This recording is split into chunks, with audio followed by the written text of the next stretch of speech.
I mean, this is just a sign of the collapse of society, leaving a cart out like that.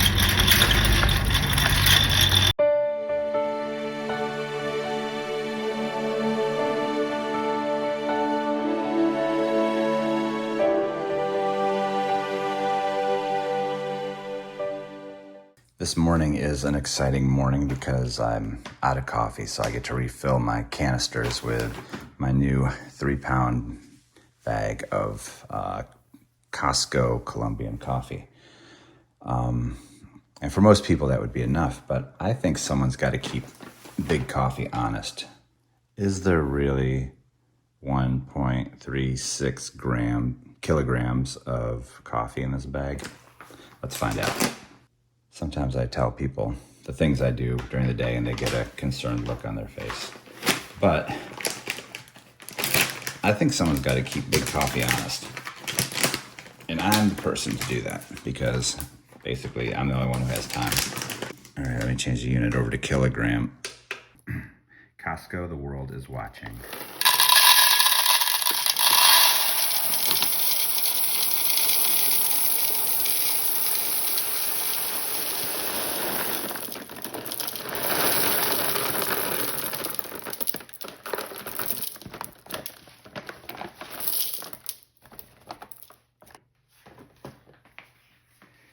Just as I thought shortchanged us, I'm going to write a strongly worded letter.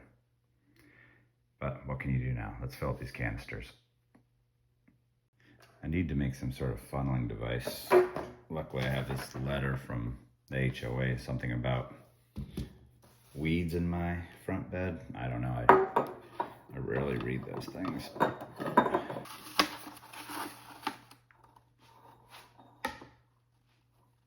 You know, let's make this even more complicated. Introduce more items to be washed.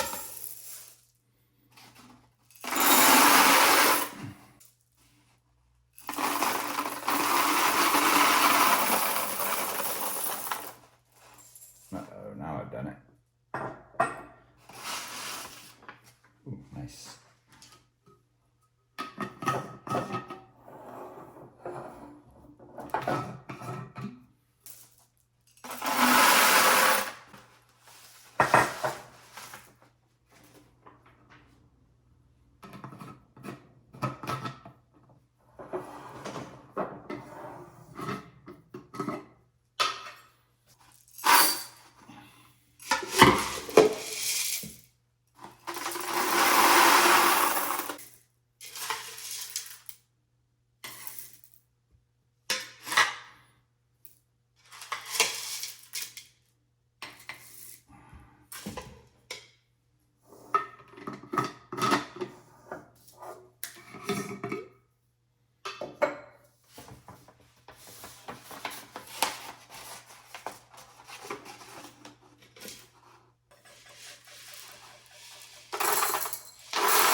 Oh no, what a mess. You know, I almost made it without spilling the beans. Almost made it without making a mess. Okay.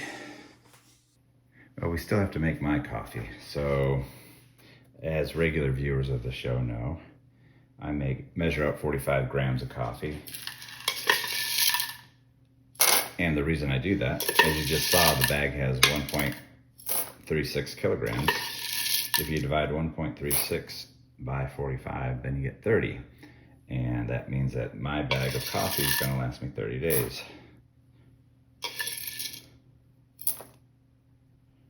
So let's make some coffee. This is the chalkboard in the kitchen where we write down, like when we realize we need something from the grocery store, we write down the different things we need. But today, we've written down the Christmas Eve.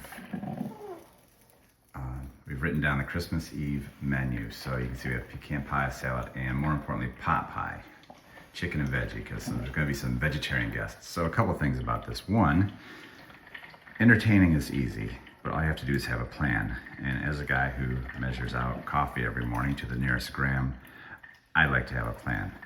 The second important thing is that we need a rotisserie chicken, which means 2 days before Christmas, I have to go to Costco.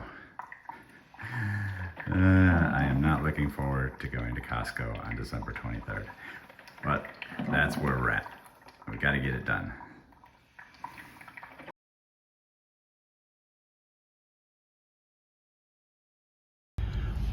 Workout's over. I think I did really good. The teacher said that she's never seen anyone do yoga quite like me, so I think that's a pretty ringing endorsement. Now gotta go to Costco on December 23rd. That should be exciting.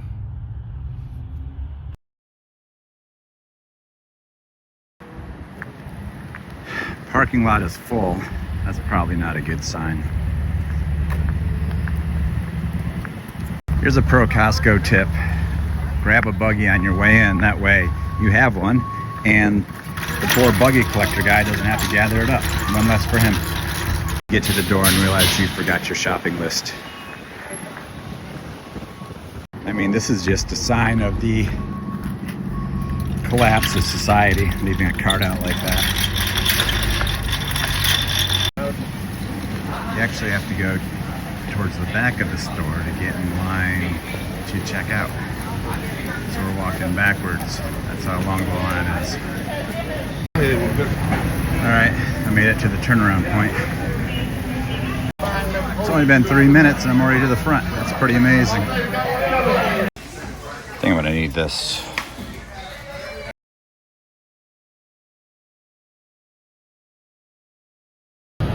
So I made a big deal about being in line, but it took 4 minutes to get from the absolute back of the store to checked out. So that's some pretty amazing efficiency they got going on here at Costco.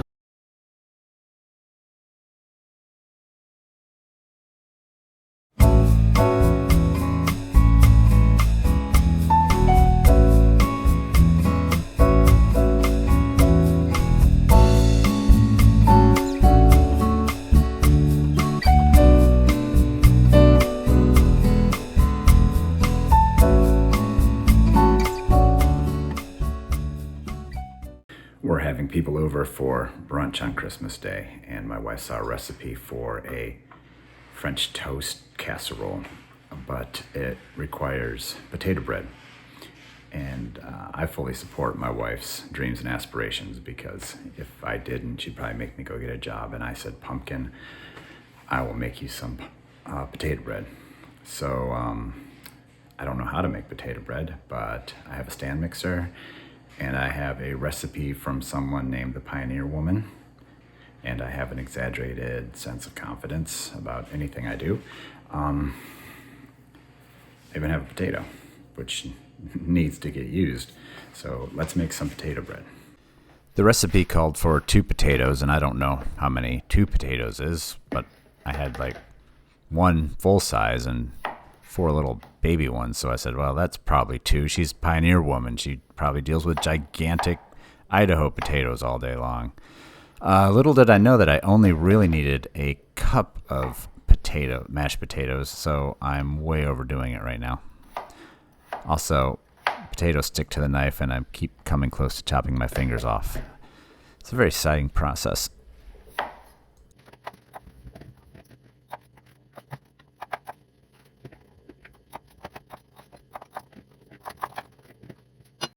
Viewers of this channel know my stove takes forever to boil water, so I actually started last night to boil this water. But as you can imagine, you're going to make mashed potatoes, basically, so I just boiled these potatoes till they were done.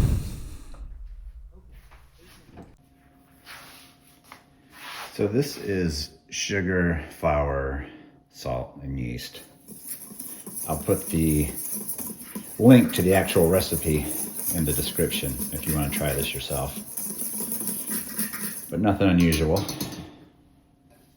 So this is 1 cup of the potatoes we made. See, I didn't know we only needed 1 cup of potatoes. When she said 2 potatoes, I figure she's Pioneer Woman, those 2 giant russet potatoes. And then I read further on, no, just 1 cup. So actually now I have a whole bunch of extra potatoes. Hey kids, that's what's for dinner, mashed potatoes. Anyway, 4 tablespoons of butter.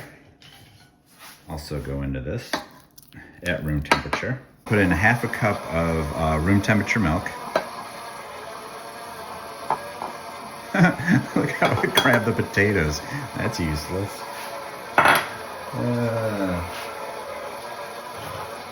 Hold on a second.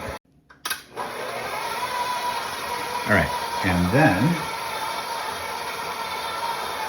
1 1/4 cups of potato water. Now the recipe said we might need a little more, but we start with 1 1/4 cups. Let's scrape that down. It said it should be tacky and sticky. Tacky and sticky. Yeah, I guess. Let me mix it up just a little bit more. It says 8 minutes with a dough hook. Let's try it out.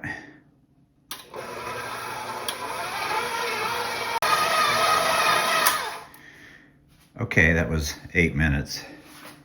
Seems a little excessive, but Pioneer Woman must know what she's doing. Well, she didn't know what she was doing with that potatoes. 2 potatoes. Come on, Pioneer Woman. That was 1 potato. But here we are. So we're going to take this dough and put it in a bowl and let it rise for an hour to 90 minutes. I put the dough in my Samsung oven on bread-proof mode, which puts the oven at 95 degrees. Look how crazy it got. It puffed way up. So we punched this down, split it into 2, and then put it in these greased up pans I have. Here you can watch the punch down part. Boop. I'm not messy, I just put this flour here for effect. So the bread rose nicely. I'm gonna put it in the oven now for about 30 minutes at 350 degrees, looking for an internal temperature of 190 degrees. And if you look over my right shoulder, you can see that my wife is watching some other person's YouTube channel, which I think is just terrible. Tell her about it in the comments below. All right, I'm gonna cook this bread. It's been 30 minutes. We're looking for an internal temp of 190 degrees.